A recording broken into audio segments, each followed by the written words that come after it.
alors définition bi nga am ci système bi nag Cheikh Yérim vraiment wax dëgg yàlla nag ak ni ma la xamee ci xarañ raccourci bi nga def ci définition système moom bett na ma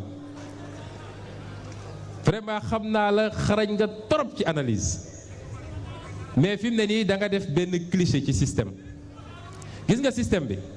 wax naa ko fii dafa gën a yaatu loolu système bi boo koy analyser di nga ci fekk homme politique di nga ci fekk technocrate di nga ci fekk homme religieux di nga ci fekk patron de presse di nga ci fekk homme d'affaires di nga ci fekk des intérêts étrangers c'est ça le système ci yooyu ma tudd yooyu yëpp nag wax ma ngi may wax communicateur traditionnel ci lañ bokk sax ak ñeneen rek mënuma lim ñëpp dañ fa fekk ay chef lan moo tax tey tabaski korité mu am ay imam yoo xam ne nee nañ leen nee leen xaala laa xaala rasulullah ñu taxaw naan lu tax Sonko divulguer ay secret professionnel système bi la système bi dafa gën a yaatu li nga wax mais gis nga composante yooyu yëpp ma tudd tam am na ci anti système bi moo tax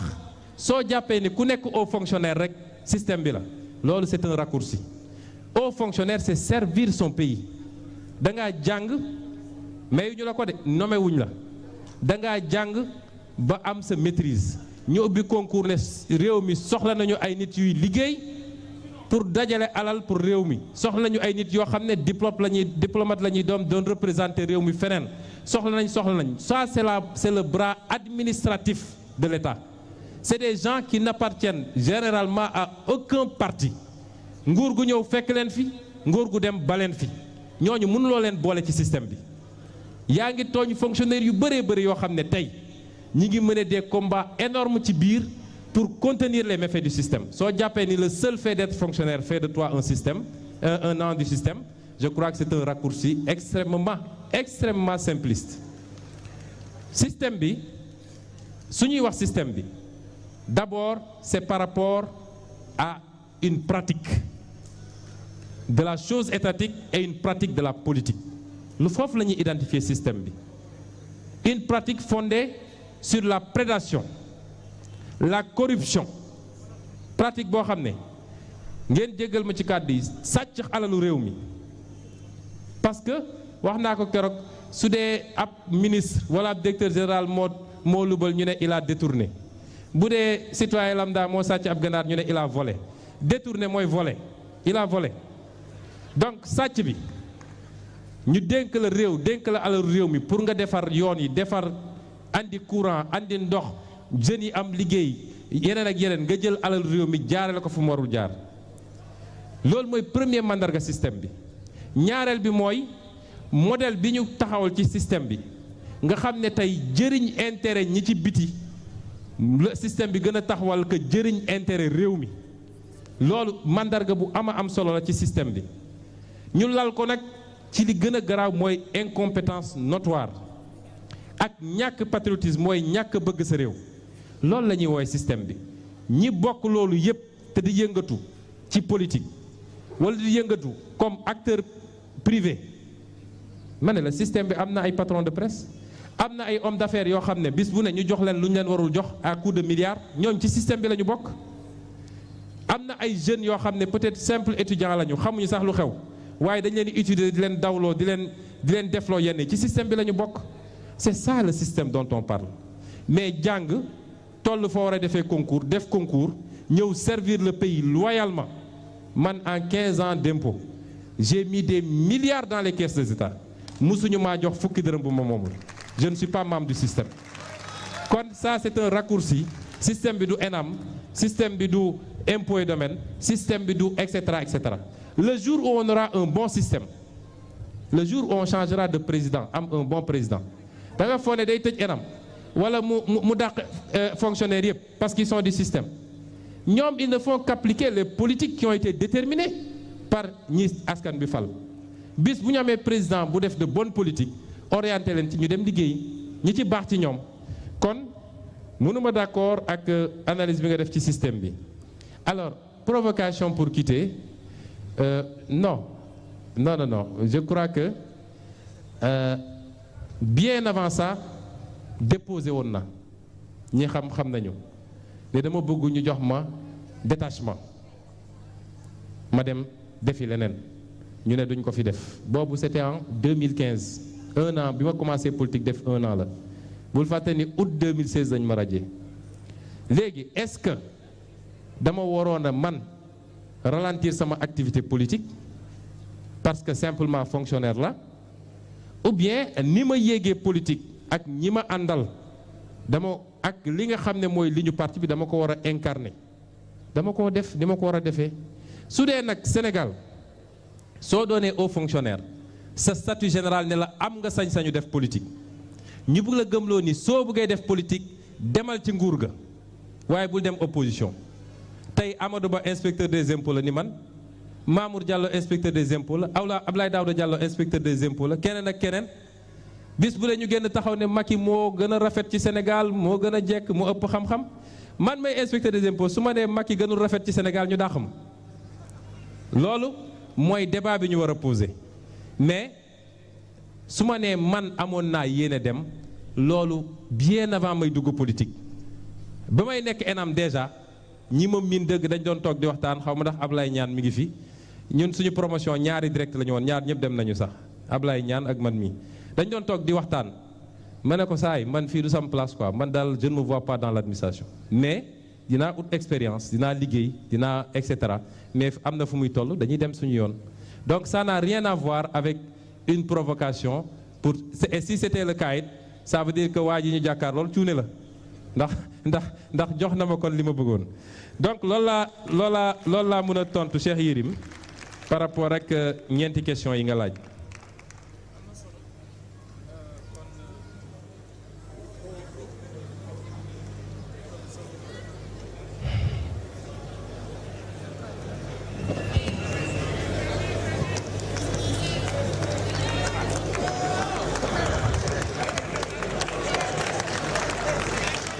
loolu après intermède.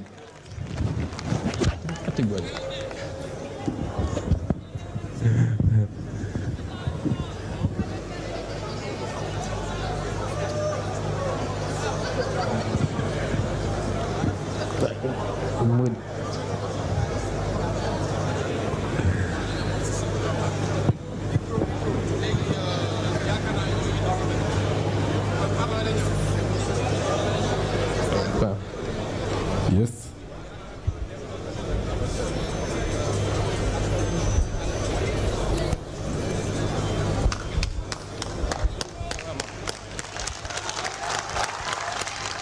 Allô. waaw un petit souci ak le micro je crois que réglé na kon Pape Alé Niang dañ lay jox kàddu gi et pour l'économie du temps je crois que am na lu am solo lu ñu waxagum sur l'auteur l'homme politique le sens de son engagement am na yeneen thème yoo xamante ni bu dee amul lootee loo xamante da nga si bëgg a dellu si thème yi weesu mën nañ poursuivre il y a les institutions il y a la gouvernance il y a la citoyenneté buñ ci duggee ba pare après am na benn film bu ndaw bu ñuy xool door a dem sur l'aspect économique ak Cheikh Tidiane Mbaye ak it Khadim Bamba Diagne kon Pape Alé Niang bu dee sa micro baax na lutal leen ko micro rapidement ñu jox ko kàddu gi bu ko defee moom tam mu poser ay questions parce que le temps défile loolu dinañu permettre bu ko defee et puis Ousmane Sonko tamit il est loquace heureusement que le public est conquis bëgg nañ di la déglu. non Cheikh Yérim moom moo la cukk waaw d'accord kon Pape Alé dafa mel ni bu dee sa micro pareegul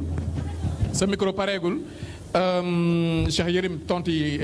d'accord nga si tontu yi mu la jox. waaw déglu naa Ousmane Sonko il est dans son rôle de toute façon man li ma jublu samay question mooy leeral sénégalais yi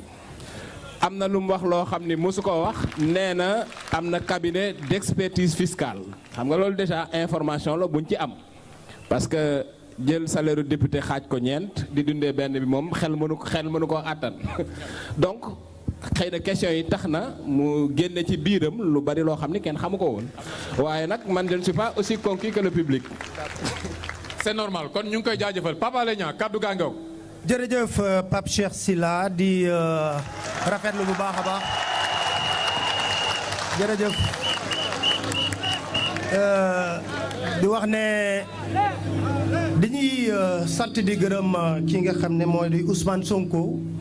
ndax épreuve bi nga xam ne nangu na ko def en tant que leader politique je crois que c'est une première dans l'histoire politique du Sénégal. kon ñuy ñaan tamit yeneen leader yi nga xam ne ñeme nañ ko ñëw def askan wi mën a tànn c'est important.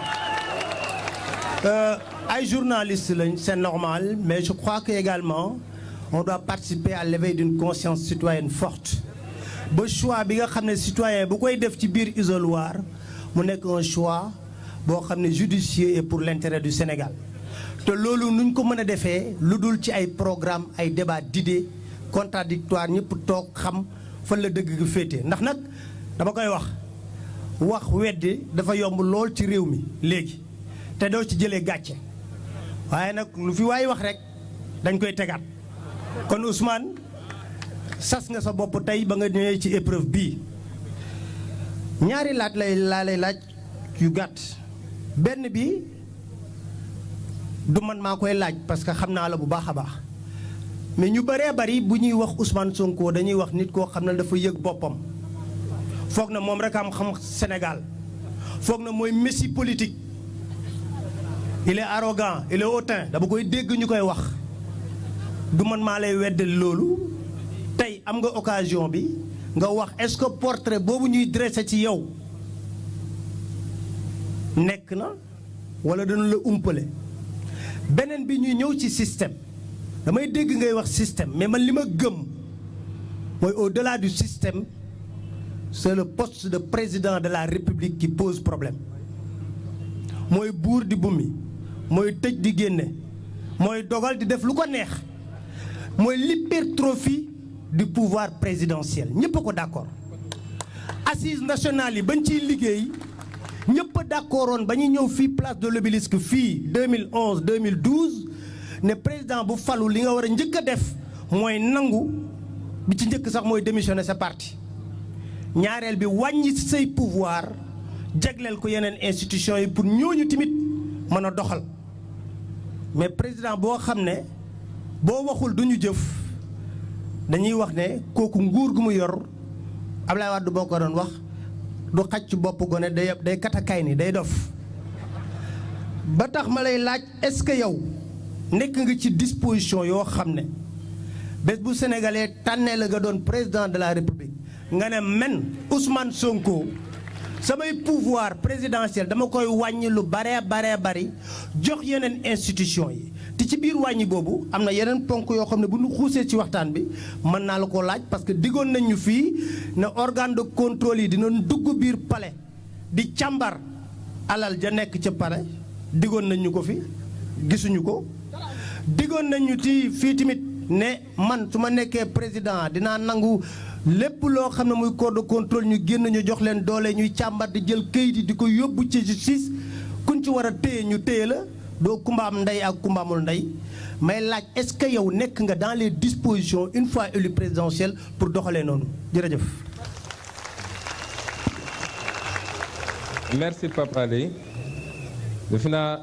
leeral nga ni premier bi da nga koo posé pas pour yow ndax xamante nañu te mënoon nga ko tontu yow sa bopp mais homme public moo ni mel homme public foo jaar ñu am luñ la wutal defe naa lu yonent muccul nit ñu baax ñi ñuy tudd fii ñëpp muccuñu ci yàlla mi ñu bind ñun ñëpp mucc ci ndax di nit dina taxaw fii ne man gëwuma yàlla ku yaakaar na dinga ci mucc rek xaw moo la fi ñëw naan ku boot bukki voilà kay toog naan il est pédant ou il est arrogant soo ko ne woon est-ce que mus nga toog ak Ousmane Sonko mu ne la déedéet kon kooku li may wax du tibbeewu ko ci xam gu mu xam nit ki or jugement de valeur d'abord du lu baax mais su demee ba mënul ñàkkit na nga ko teg ci xam bu wóor boo xam nit ki jëflanteeg moom wax ak moom waaye njort ba tax nga am stéréotype boo def ci nit defe naa loolu bëri na Sénégal mënuñu ci dara mais it mënuñu ci topp pour justifier wu parce que lu amul amut lenn nekk am na mooy suñuy conviction moom dañ koy défendre su dee loolu moo tax ñu ne il est arrogant defe naa commencé guñu sax arrogance suñuy conviction dañ koy défendre benn ñaareel bi mënuñu jàmmarloo ak ay yàqkat ay tooñkat ay nit ñoo xam ne ñi ngi rey askan wi ba pare doon ay yaafus yu yox yoxi xam nga dañ naan bukki bu yebee waxambaane ci doxin ga la parce que ñi ñu jàppar lool ci boppam ñoo am yenn xeetu défin ak ay méthodes yoo xam ne léeg-léeg dafay laaj yenn forme de réaction yi parce que tout en eux est violent ak forme violence ba mu jël parce que violence judiciaire violence la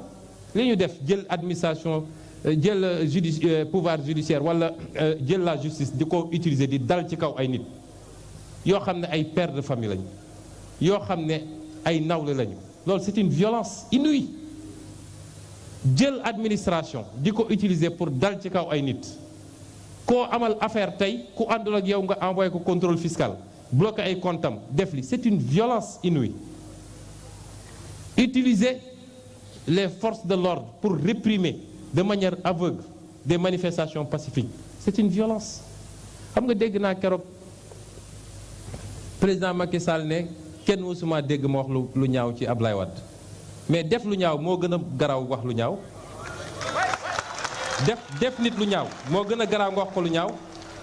et donc face à ces gens-là mënuñu fi nekk naan incha allah macha allah di yarulu léeg-léeg dafay laaj la ñu daal keroog assemblée nationale ba ma ne Moustapha Niass dinaa wax wala ñu tëj assemblée bi tey mais un député élu par le peuple nga am temps de parole texte assemblée ne c'est entre 5 minutes et 15 minutes minimum 5 minutes et 15 minutes ñoom ñëw toog ne forcé dañ koy def 3 minutes ba pare nga ñëw taxaw ñu ne la yow Ousmane Sonko 3 minutes yi doo ko fi waxee ma dem toog samay tànk loolu mooy andi yenn saa yi yenn truc yi mais du ci yar du ci jikko du ci dara la ca des nag wax dëgg yàlla ñun waxuñu rek ñun rek a xam ñun dañ ne am na lu ñu xam te nous sommes prêts ñu ngi koy wax ak sénégalais mais mieux encore nous sommes prêts à en débattre ñaata yoon laa leen wax bi ma génnee sama téere bi ci pétrole bi coow li ne gañ may leen ñëw leen ñu débat bu mel nii laa bëggoon may leen nag Macky Sall bu ko neexee mu ñëw Aly Ngouille Ndiaye na ñëw ànd ak tout son cabinet Amadou Ba na ñëw man dinaa débat man mennum ñoom xanaa kay loolu la ñuy wax ni dafa mel ni moom rek a xam nga ki mel ni moom rek a xam da ngay wax te doo bëgg keneen wax mais koo xam ne non seulement da ngay wax waaye da nga ne je suis prêt à confronter li may wax ak yéen di ngeen di wax musuñoo ñëw te duñu mus a ñëw kon léegi lan la Sénégal yi bëgg alors sa deuxième question bi sur les institutions sur les pouvoirs du président de la République je crois que bind naa ci lu bëri dafa am loo xam ne effectivement système bi ni mu tëggoo dafa jox pouvoir yu bëri président de la République waaye dafa am loo xam ne du système bi kese mais ci nit ñi la c'est comme la justice tey magistrat bu gëm yàlla ragal yàlla bu bëggee def liggéeyam dina ko def parce que lan moo ko ciy dal au pire des cas affectation la man quand j'étais inspecteur des impôts damay toog directeur woote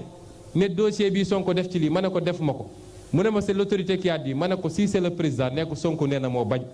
defuma ko parce que su ma ko defoon ça aurait été une violation manifeste de la loi or moi j'ai prêté serment de servir la loi et non pas de servir un homme kon député bi ñu fal mu dem assemblée nationale ñu andil ko projet de loi mu biir ko ni lii baaxul ci Sénégal waaye bëgg lu neex Macky Sall ba tax mu dem voté ko kooku ça dépasse même le système parce que dafa am loo xam ne nit bu nitee waru koo def te amul lu ko war te ak nu munti demee tu as ton mandat de 5 ans xanaa fonctionnaire bi ñuy affecté sax moo gën a kii kon biir livre bi wax naa ci pouvoir président de la République il faut limiter les pouvoirs du président de la République pour l'intérêt même du président man de ki président tey néew maag moom de gis naa ko keroog mu naan day fecc xaw ma pacaa nga xaw ma lan waaye li ma leer ba leer mooy bu tëddee du nelaw parce que lañ ko yenn attanu ko. dafa am loo xam ne boo ko yenee benn nit rek mais day suux ak moom attanu ko. xam nga Ablaye Wade quoi qu'on dise c'est un brillant intellectuel moom au moins c'était un brillant intellectuel mais malgré tout gis nga bi ñu ko yenee mbir mi dafa suux ak moom parce que mbir mi dafa bëri te benn nit attanu ko te nit ñi duñ la wax dëgg wii rek lañ lay wax président wii yaa ko yor wii nii la la mën a sauver bokk na ci gannaaw yow nga jiital ci lépp looy def ragal yàlla balaa ngay xool nit ñi waaye li la mën a sauver mooy des contre-pouvoirs solides la am États-Unis ba nga xam ne le président américain su jëlee une mesure le plus petit juge de Hawaï mun na ko bloquer ne ko c'est contre tel amendement de la Constitution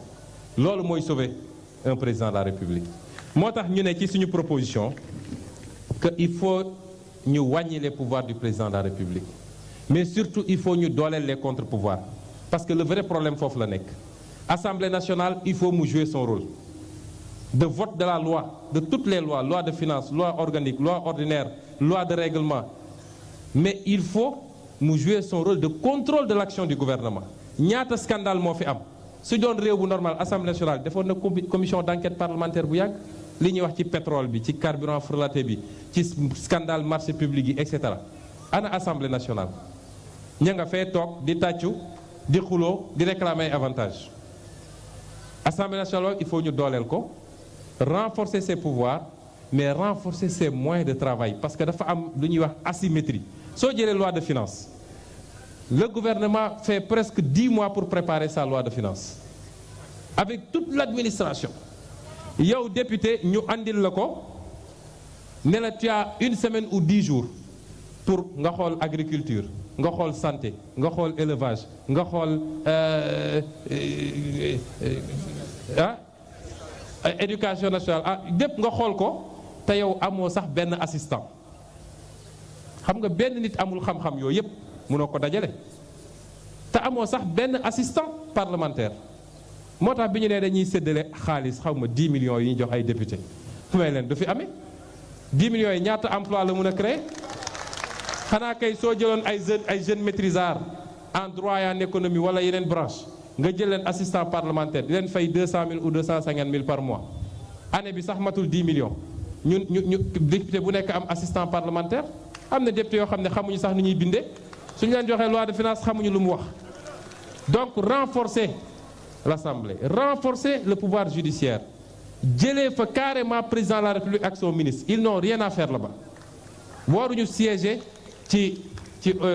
conseil supérieur de la magistrature réformer conseil supérieur de la magistrature boobu ak une cour constitutionnelle au sommet de la primature judiciaire mais qui joue son rôle renforcer magistrature mu jouer son rôle yooyu da nga koy def nag boole ko ba léegi pour régler le problème des pouvoirs du président de la République mais président de la République au Sénégal mun na def lu ko neex mandaam jeex mu wàcc taal avion dem dëkki France wala États-Unis bàyyi ñu ak suñuy problème la seule responsabilité bi président de la République am Sénégal mooy mun nañ ko poursuivre pour haute trahison mais kenn définiru lan mooy haute trahison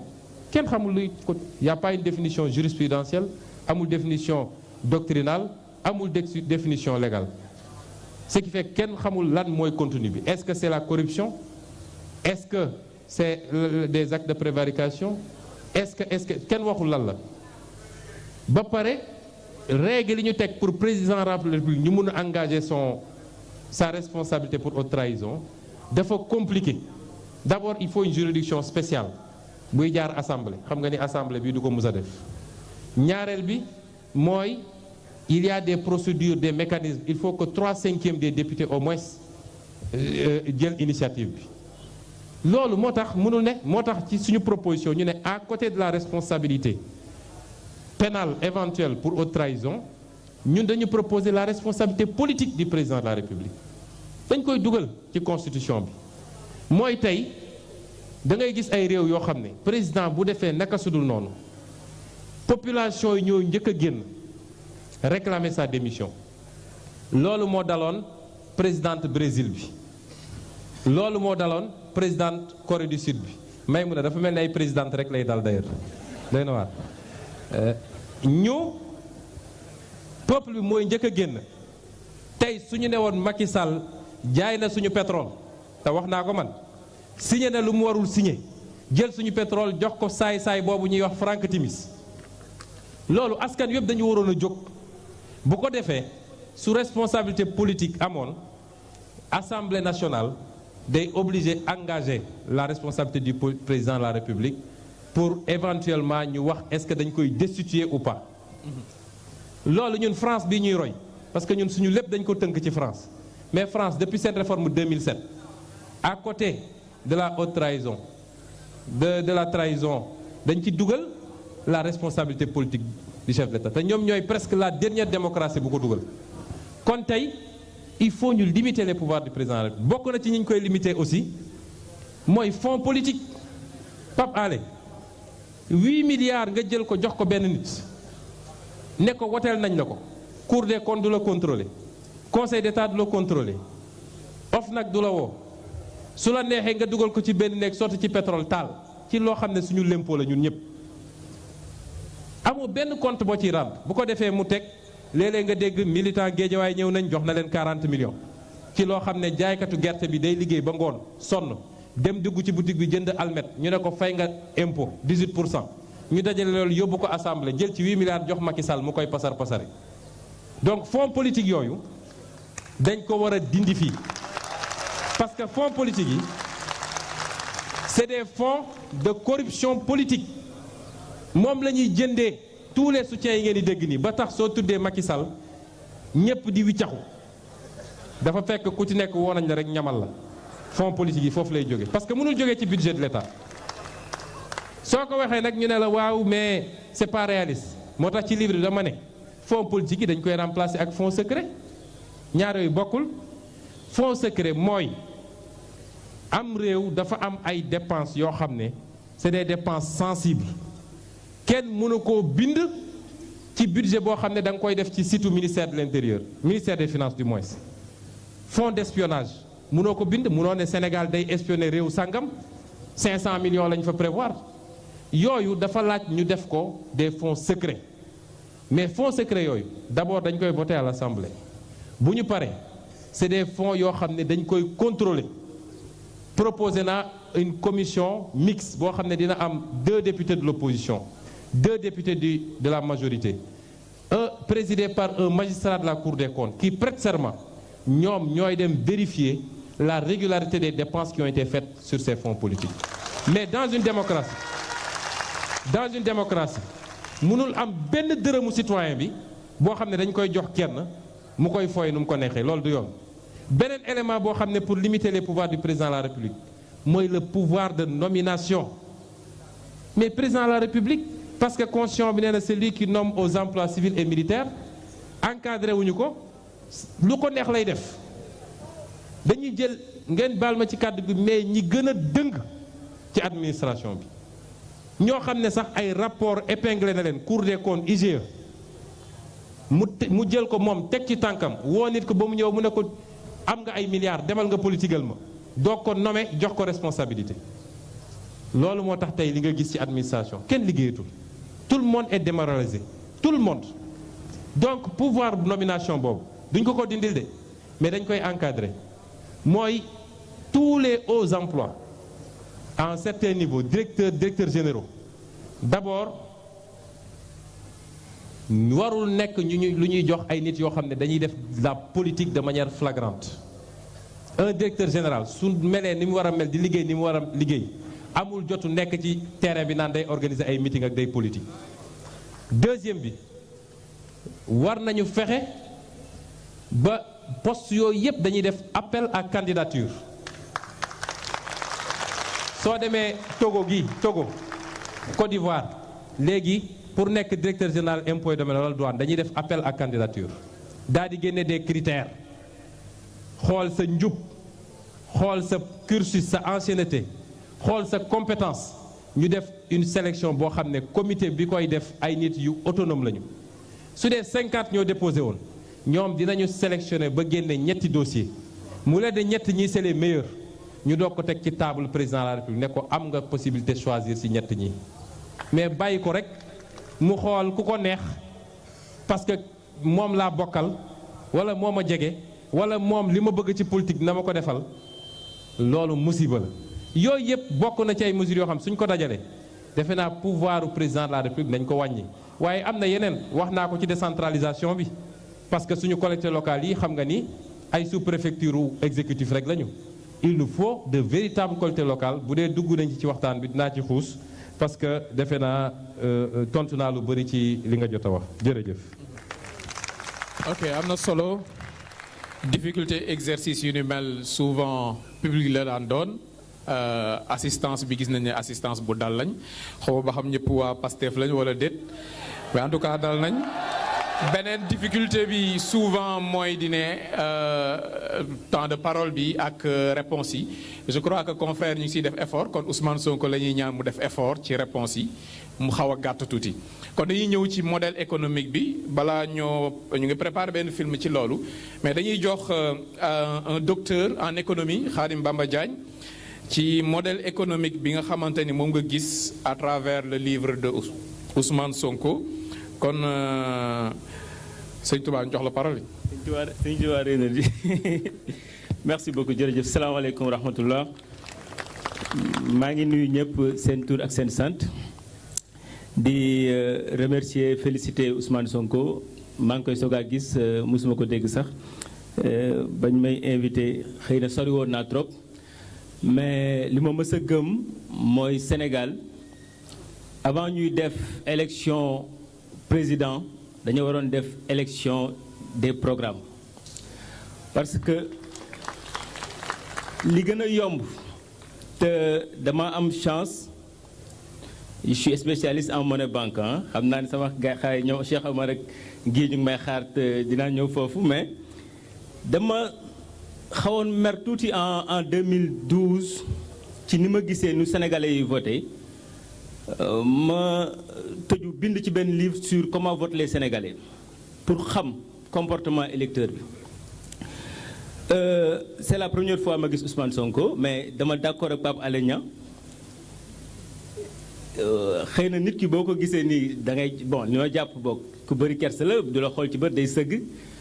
mais bind mi dafa dëgër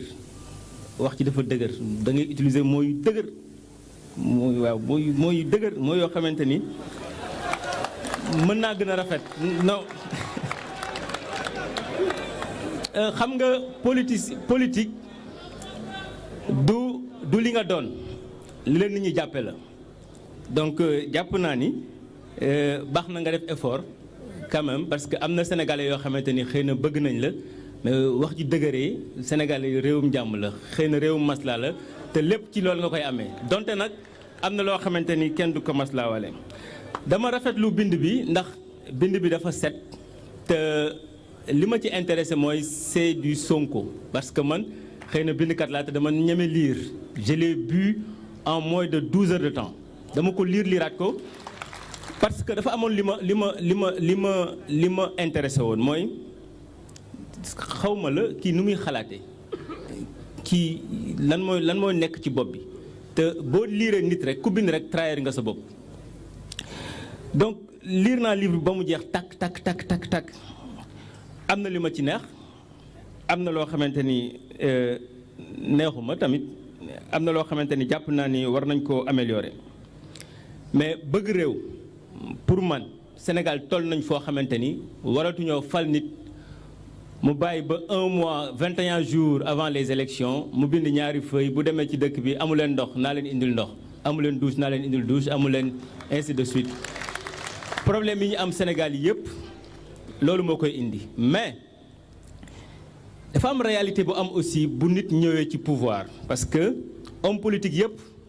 avant ñu ñëw pouvoir dañuy am lu ñu gisee mais la gestion du pouvoir dafa mel ni dafa am lu ci nekk j'ai choisi de croire que tous les hommes politiques sont bons c'est un choix j'ai choisi de croire aussi que la politique c'est une noblesse yëfi noble la mais j'essaie de comprendre lu tax homme politique bu ñëwee ci pouvoir bu ci yàggee tuuti rek nekk démon xaw ma nag xëy na am nga ay vœux pieux xaw ma nu muy demee boo duggee ci biir dénoncé nga lépp lu la ci naqari ma rafetlu ko trop li ma ci gën a intéressé mooy la partie économique parce que je dis toujours que mieux même ma dolli la ci fi ñu nekkoon 1960 bu ñu séddale woon xaalisu sénégalais yëpp sénégalais bu ci nekk $1053 ngay am fi ñu nekk nii bu ñu séddale woon xaalis Sénégal gi yëpp sénégalais bu ci nekk $1093 ngay am c'est-à-dire que sénégalais bi nekkoon 1960 ak bi nekk 2018 ñoo tolloo c'est 58 ans yënguwuñu foofu ay pays yi mel ni Corée multiplié nañ seen bos par 37 Botswana bi nekk fii multiplié na bosam par 25 ci lan parce que dañoo tàmm am politique boo xamante ni rek on cherche à faire ce que les gens veulent te li gën a bon ci homme politique mooy xool li neex nit ñi un homme politique warul def li neex nit ñi parce que nit ñi seeni choix dañu am les choix du moment ñooy xëy suba def arrestation de Karim Wade une demande sociale les mêmes personnes ñooy ñëwaat ne ah kon gis leen dara bàyyi leen ko état waroo def lu neex nit ñi mais da nga war a def li gën ci nit ñi il faut pas faire ce que les gens veulent mais ce qui est bien pour le peuple et ce qui est bien pour le peuple nag dama jàpp ni dafa am ñaari moment mënoo def peuple mënoo ko yóbbu ci confort te jaarul ci benn moment d'inconfort nit mënoo koo defal lu baax te mettiwul booy jàng alxuraan sax dañ lay naan di nga toog ci daara dañ la sonal pour nga mën a xam mën a am loo xamante ne xëy na ëllëg di nga mën a am fierté si bopp te aw ma na table ni sénégalais nga te ci mbind mi dama cee gis yenn saa da ngay mel ni kuy waxee sax xol bu jeex ci situation dëkk bi et je le partage totalement avec toi avec vous excusez-moi. Non, c'est bon. mais man nag je reste un économiste kiy jiite réew mi suba daf ma ñor ndax damay naan Amérique bi nga xamante ni moo nekkoon chantre du libéralisme mi ngi tëj li disent American First léegi ñu ngi tëj seen bunt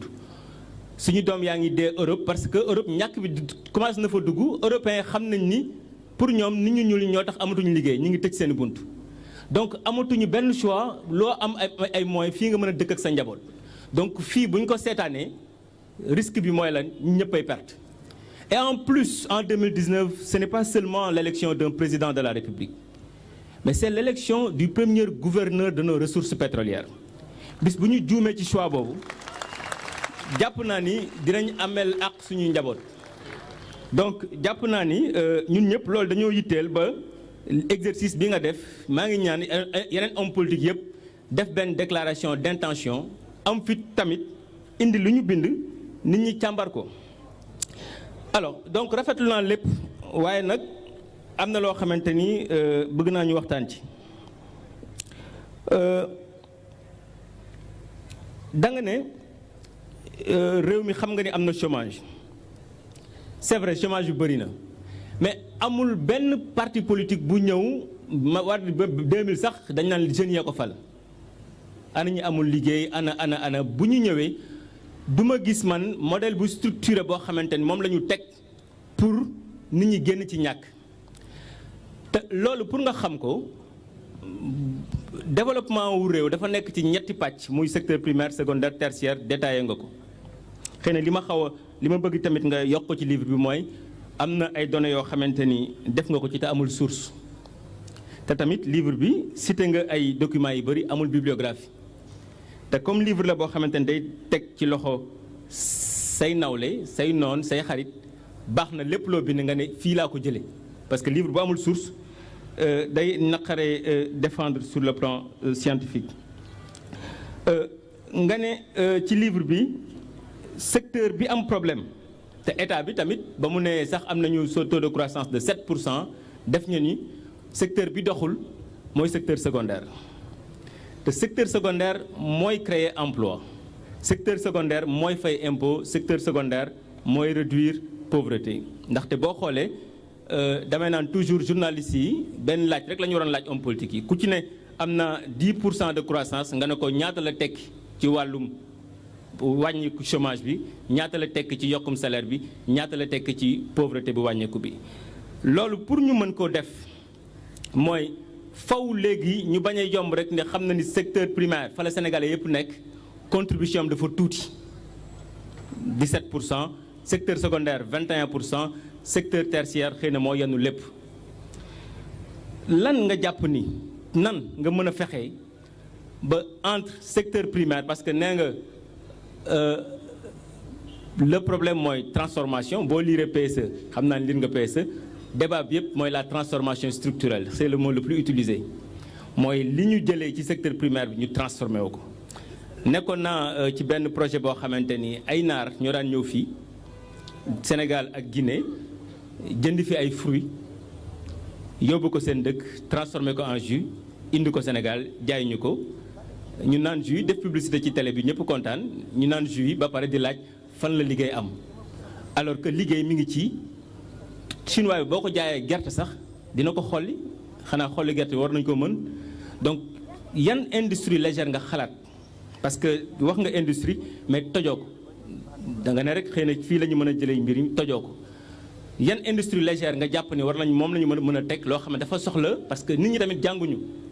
bu ñu ne industrie nga nekk ci peuple boo xamante ni nit ñi jànguñu ci nan yan kii nga war a teg disposition ba nit ñi jàngul ñi mën cee liggéey mën cee gor dara. ñaareel ba nga may ma tuuti rek da nga incité trop ci fiscalité ba wut ay yeneen niche fiscale yu bees war faa génne 600 milliards mais est-ce que Sénégal boo xoolee dans la zone bokk na ci ñu ci ëpp lu muy fay kilowatt heure parce que nawle mooy Côte d'Ivoire ñu ngi ci 50 francs kilowatt heure ñu ngi ci plus de 116 francs kilowatt heure bu la gën a cher courant dëkk bu impôts yi gën a cher est-ce que hommes d'affaires yi les investisseurs directs étrangers duñu dem Côte d'Ivoire bàyyi Sénégal loolu problème la boo xamante ni jàpp nga ni levier la nga yokk impôts yi mais ba fan est-ce que def nga ay tests ay modèles yoo xam ne dina leen mel ni fii ba fii boo ko defee nit ñi duñu yëngu parce que entreprise bis boo yokkee impôt day évaluer day natt fii ak fii fan moo ko gënal problème bi nga xamante ni nag xëy na ñoom Cheikh Omar rek ak ñoom gii muy franc CFA bi tamit def nga ci di waxtaan bu am solo mais réponse pour man da nga def waxtaan ba pare indi réponse bi nga xamante ni xëy na moom moo gën a rafet ci li ma jàpp ci livre bi xëy na moom suñu bopp baax na parce que man je dis que le débat politique idéologique mën nañ ko mener mais dans la froideur économique li ñu sant monnaie vous l'avez rappelé nga ne maîtrise inflation bi dëkk bu maîtriser inflation à la page 185 une inflation réelle mal maîtrisée peut avoir des conséquences sur l'économie et la stabilité politique et sociale comme une diminution du pouvoir d'achat de la monnaie une incertitude quant à l'évolution des prix c'est-à-dire que li nga xamante ne moom ngay ragal ci monnaie ñun instant yi moom la ñu am est-ce que du risque nga war a jël pouvoir war a nekk président bu bees état nu mu mel ndax état du lu yomb bis boo duggee di nga am yeneen yoo xamante ni xëy na ci nga koy découvrir ndax dégg naa ko ci Abdoulaye Wade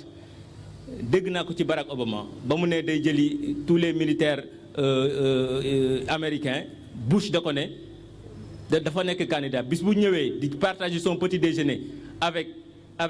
CIA avec FBI avec NSA dina changer discours te ba ko Barack Obama defee dafa changer discours est-ce que li ngay wax nii bis boo toogee réalité bi bu taxawee sa kanam nga gis jàng état bi gouverner suñu pétrole est-ce que di nga nangoo dugg ci instabilité monétaire boo xamante ne xamoo fu mu lay jëmee je vous remercie.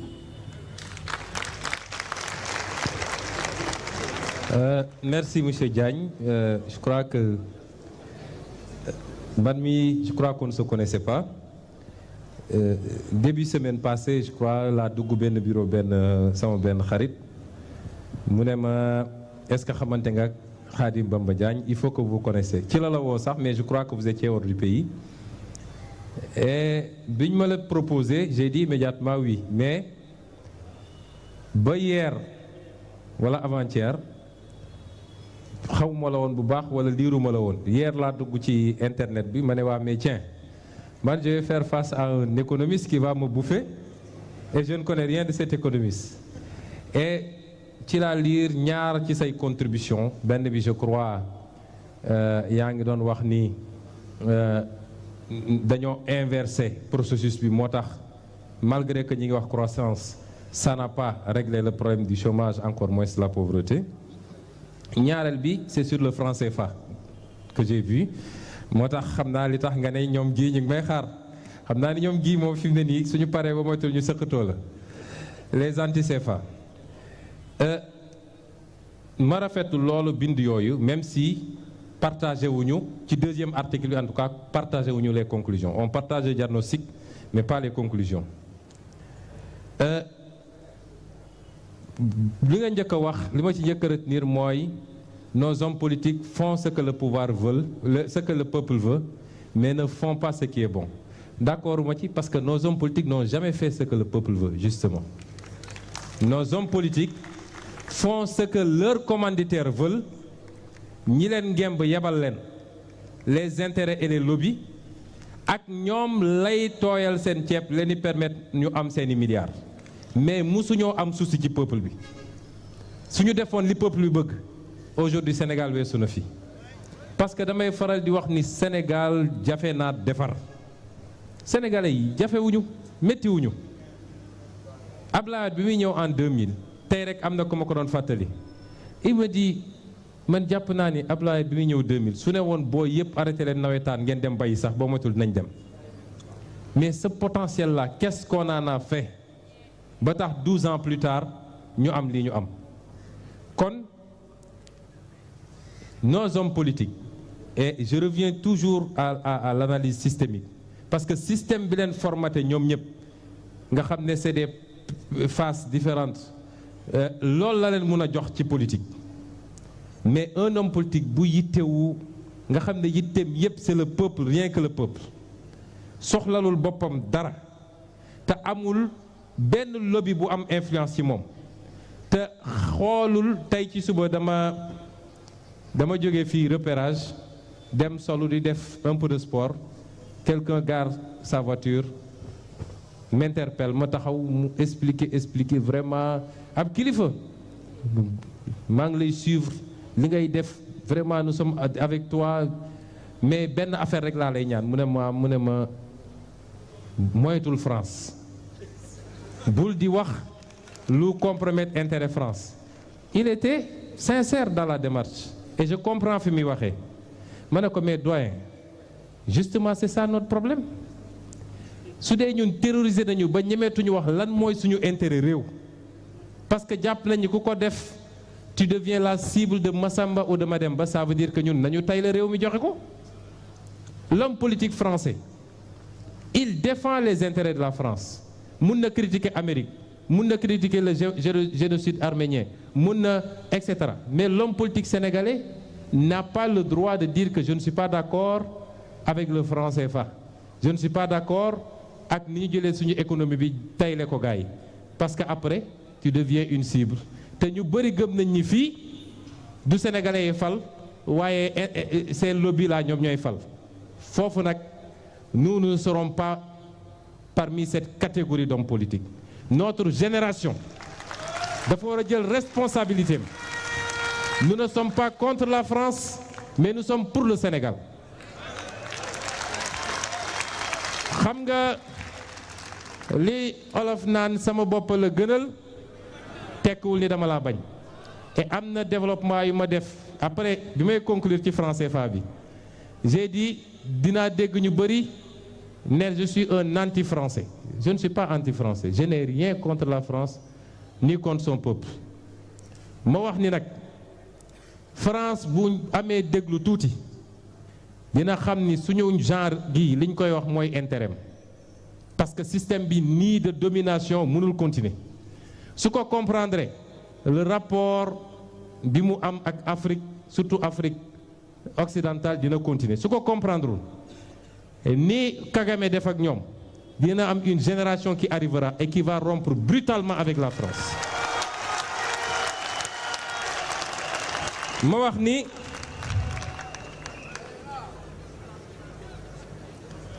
j'ai bien aimé terme bi nga wax ni enjeu 2012 bokk na ci le premier gouverneur de nos ressources pétrolières le premier gouverneur de nos ressources pétrolières a commencé mais dafa lajj dafa wanteer pétrole bi moo tax ma ne li ma bind ci téere bi mooy bu ma sénégalais yi wóolo ba fal ma du doon liggéey bu simple nag mais contrat pétrolier gazier minier yëpp dañ koy renégocier dañ koy renégocier parce que c'est défavorable au Sénégal te mënuñu toog ba yaakaaruñu dul ci lii du mën a yaakaaruñu ci lii waaye nekk ci ndóol ba yàlla tàccu la nga am ay leader yu ñàkk bëgg Sénégal dem di def di business ci suñu pétrole ak suñu gaz au profit d'autres intérêts loolu ñun mënuñu ko nangu. soo gisee nag élection 2019 bi nar a métti pourquoi mu doon tension lii rek la ñu dénk la teg charte réew mi teg code pétrolier teg code minier ne la nii nga war a jaar nga teg ko fi jaar nii ba xam ni nag tey su ma ñàkkee pouvoir njaaxum am nga ne sama bakkan laa ci def loolu rek moo tax lii nga gis ni yëpp obsession deuxième mandat pétrole bi ci la bokk moo tax ni nga ko mettre au cœur des enjeux d'accord naa ci. alors def naa des développements sur la fiscalité mais maa ngi ko dugal ci partie bi mu wax ci financement yow économiste nga xam nga ni le premier problème de tout État et singulièrement suñu réew yu ndóol yi mooy naka la ñuy dajalee koppar gi ñuy financer nos politiques publiques te loolu lañ dul waxtaane mukk nag dans ce pays kenn du ci waxtaane premier levier de financement politique publique mooy la fiscalité ressource souveraine boo xam ne moom ngay dajale te la nga cay am mënoo ko ci am ci leneen pétrole bi ñuy wax ba preuve du contraire duñ ci am la ñuy am ci fiscalité pour le moment te dinañ ci am fiscalité boole ci kon levier boobu ñun dañ cee yàgg a liggéey pas seulement en tant que technicien mais sous l'angle politique fiscale fii politique fiscale laa fi wax waxuma fi technique fiscale de taux multiplié par base ak nangam nag kooku bàyyi naa kook ñoom Bassirou Diomaye ak ñoom Birame Souleye les inspecteurs des impôts man léegi duma inspecteur des impôts mais liñ fi wax waxuma li ma bind yi amu ci luy yokk impôts yi boo seetee bu baax dafa am ay techniques yoo xam ne day lay permettre nga yokk sa l'impôt te doo créer de nouveaux impôts technique yooyu laa la wax fii ne la bëri na lu ñuy yàq perdition loo xam ne ci wàllu l'impôt la mooy li ñuy wax les niches fiscales mooy ñi waroon a fay sur la base de code bi ni mu mel tey te fayuñu ñooñu bëri nañu ak ñi nga xam ne code bi da leen a may te waru leen woon a may bu ci njëkk bi mooy tey am na ñoo xam ne soo jëlee le secteur immobilier on a recensé plus de 200 000 foyers yu ñu war a fiscaliser amu ci sax 7 000 yu ñuy fiscaliser benn potentiel la boo xam ne mi ngi fi boo jëlee le secteur bi ñuy wax l'informel ñoom it la cay fay lu tuuti la le secteur informel suñu géroon fraude fiscale bi lañ fa mën a jëlee bëri na moyo ko ci ni yenn dérogation ñu defoon pour yenn multinationales yi te avantages sociaux yi ñu ci doon xaar en termes de création emploi yeneen mësuñu koo gis il faut les supprimer tey exonération yi ñu joxe dans le secteur minier dans le secteur pétrolier ak yeneen code dérogatoire yu ñu defoon yépp nga xam ne dañuy jël sur 40 ans sur 20 ans ñu may nit ay avantages fiscaux muy def ay milliards Sénégal di ko génne Sénégal te fayu fi fukki dërëm il faut ñu dindi ko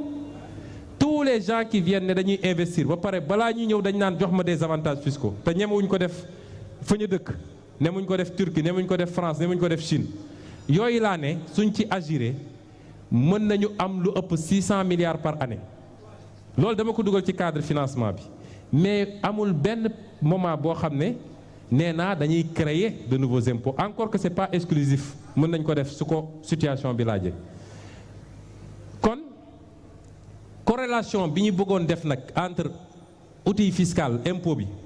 ñu jël ko def ko benn outil boo xam dafa mel ni pour nga attirer des investissements directs étrangers il faut nga jox nit ñi ay avantages impôt xam naa ni ngeen jéggal ñu nag ndax parti bi mooy parti bi gën a naqari ci Sénégalais yi ndax parti technique la parti économie la mais gis nañ ni soo xoolee li ñuy wax déterminant à l'investissement lii tax investisseur bi ñëw def xaalisam l'impôt 7e wala 8e position la ci nekk wax nga léegi ndox mi wax nga courant bi wax nga tali yi wax nga coût de la main d'œuvre et cetera donc nañu bàyyi di maye li nga xam ne moo waroon a tey financer suñu développement noonu laa ko waxee ci yeneen élément de financement yi ma wax mooy tey suñu wax naa ne suñu renégocier woon nos contrats chaque année mun nañu andil 800 milliards chaque année mun nañu andil 800 milliards suñu renégocier woon nos contrats 800 milliards boo jëlee fii 600 milliards boo jëlee fii 400 milliards boo jëlee fële mais loolu réglé na sa problème doo soxla nekk dans un cycle d'endettement chronique gis nga tey bor bi fu mu toll tey li waroon nekk la ñuy mujjee ci ut ci financer économie moom la ñu njëkkee mooy bor bi BCEAO ànd seeg ñoom docteur Abdourahmane Diouf bind na ci démb benn article bu am solo wax tey politique endettement boobu ñu commencé woon moom démontré ni léegi waajaa ngi viré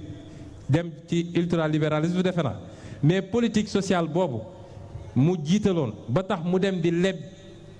ñu accompagner ko ci ak des méthodes de refinancement BCEAO gi demee noonu ba mu egg fii mu egg tey alors que amoon nañu yeneen levier souverain yoo xam ne du ñu dikkee fukki dërëm yoo xam mënoon nañ ci am lu ëpp la ñu dem lebi démb bi may lire sa article bi pour ñëw ci monnaie bi fi ma d'accordul ak yow c'est les conclusions mais d'accord nañu man ñoom gi le professeur est d'accord que franc CFA baaxul li tax ma wax ko mooy article mi ngi ko tuddee non le Sénégal doit rester dans la zone CFA le président a malheureusement raison malheureusement boobu moo tax ma jàpp ni moom ci boppam d'accord ni CFA bi baaxul moom xam na ko mais benn élément bi nga génnee mooy tey ñun ñoo Sénégal dafa am benn déficit ci besoin en réserve en devise bi ñun ñooy ëpp lu ñu utiliser compte d'opération bi mais justement est-ce que du franc CFA moo tax ñu yàccaaral noonu est-ce que c'est pas parce que am nañu monnaie boo xam ne tey le peu qu'on exporte jëlee ko ci suñu ressources naturelles yi on transforme rien on exporte des produits bruts duñ ci am prix bu baax parce que suñu monnaie compétitiful ci export bi est-ce que du loolu moo andi suñu faiblesse en devise est-ce que tey la ñu ñàkk respecté parce que dans le cadre du franc CFA principe bi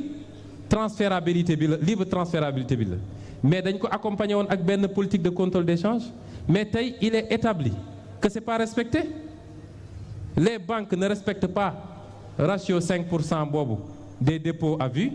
ñoom dañuy préférer bàyyi seen xaalis seen devise yi foofa et nos autorités de la BCEAO ne font rien pour l'enlever à la limite ils semblent impuissants bu ko defee ñu am devise gu bëree bëri boo xam ne du dellu ci Sénégal muy faussé carrément même jusqu'à nos comptes publics sont faussés sans compter li ci mën a am ci fraude fiscale ak yeneen boo jëlee tey li ñuy perte ñun Afrique ak Sénégal ci les flux financiers illicites defe naa rapport Thabo Mbeki bi wane na ni chaque année dañuy perdre 50 millions de dollars 25 000 milliards de francs CFA bu ñuy perte ci ay flux illicites je crois que c'est là le travail il faut que ñu ñeme ko foofu la ñu war a jëlee ji tey les moyens de financer notre économie mais franc CFA bi ñun ñëpp d'accord nañ ni avantage yi ñu ko jox mooy ça nous donne une stabilité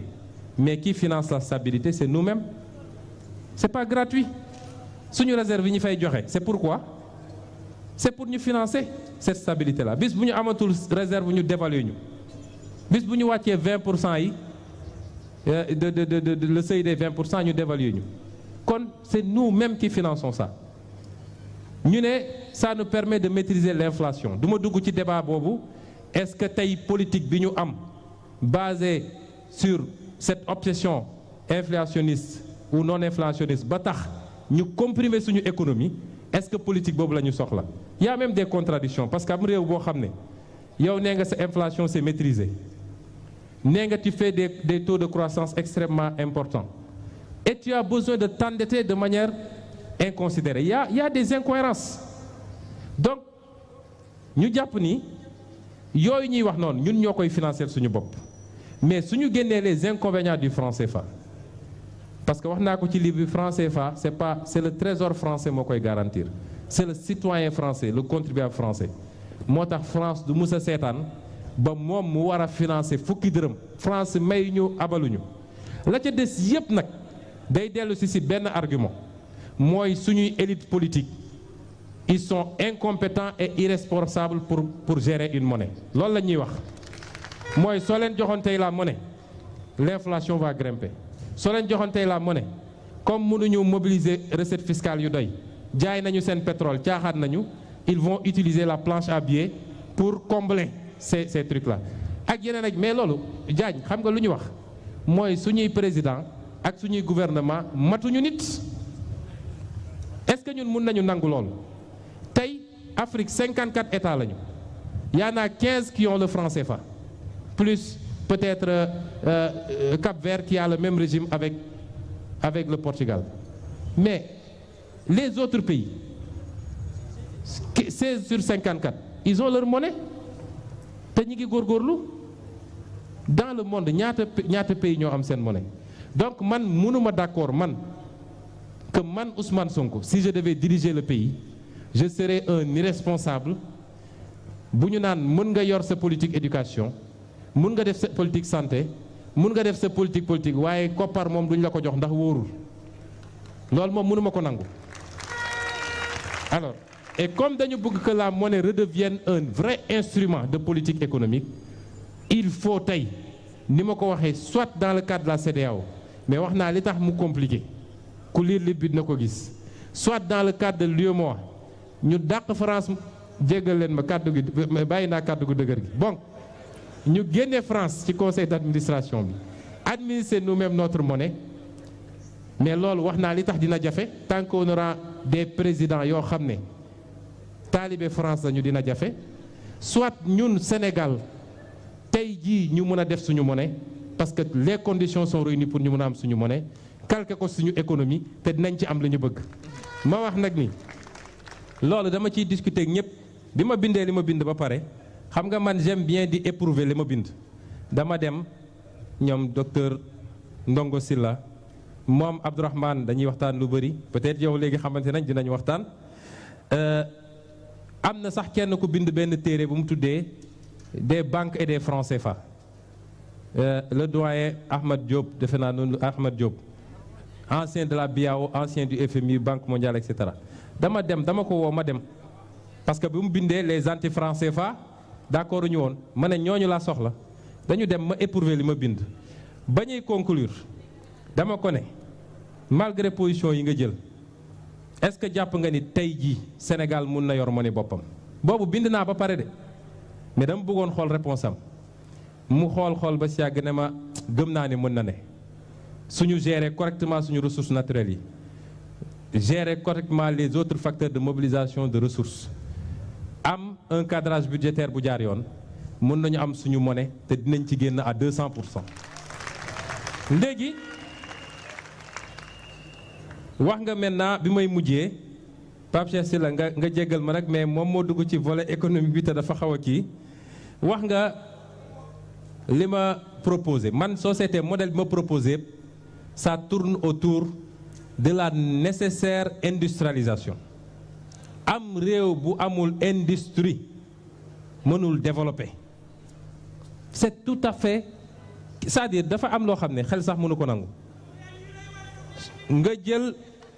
matière première yi lan mooy suñu exportation suñu la nee les exportations se sont bien comportées trimestre bi yokku na 0, lan lañ lay wax les poissons frais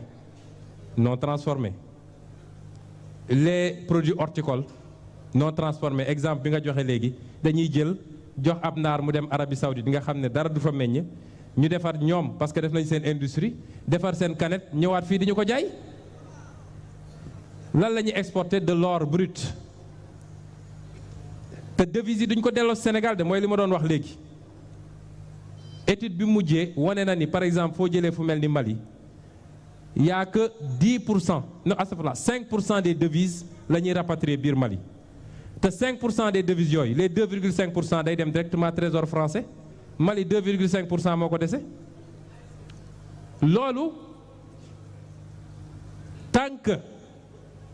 amuñu des industries de transformation ba lañ fiy for ci mango lañ fay buddi liñ fay deqi ci gerte ak yeneen ñu mun ko transformer fii. j'ai fait de long développement ci gerte gi wax ni gerte gi lépp mën nga ko transformer. diwlinu gerte gi ma wax ko fii tey mooy bokk na ci diwlin yi gën ci àdduna su dee togg bu yàgg ngay def li ñuy wax les longues cuissons. ñaari diwlin lañ ci homologué gerte gi ci la bokk. soo demee Amérique tey am na ay restaurants yoo xam ne boo fay dugg ci niñ ma ko expliqué dañ la naan pour les fritures il faut de l'huile d'arachide. ñun suñu togg yi nga xam ne ceebu jën rosi et cetera diwlinu gerte gi moo baax ci ñun parce que suñu togg dafa yàgg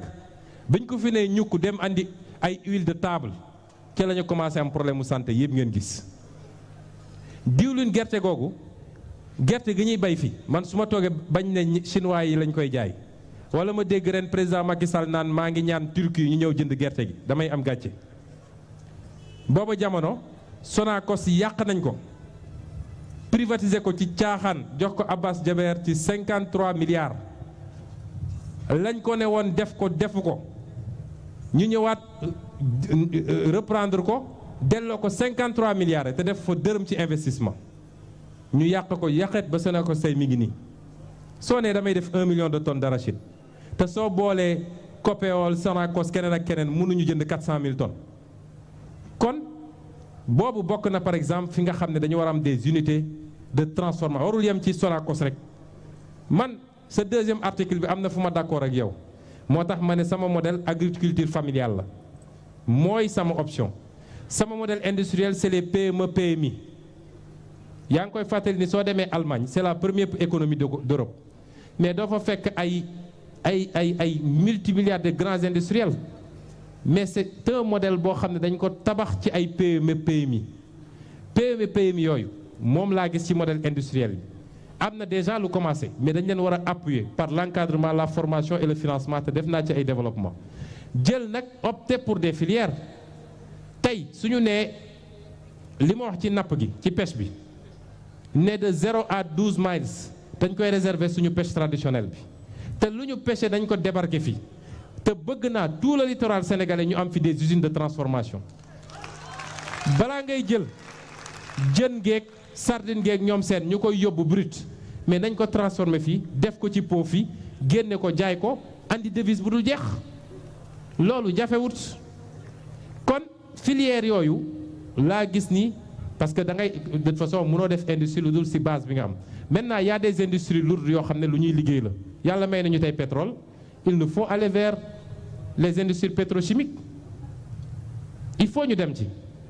gisuma vision bu ñu développer fii pour commencer à former des milliers de jeunes dans ces métiers il y a 500 métiers qui tournent autour du pétrole gouvernement bi lan la am comme proposition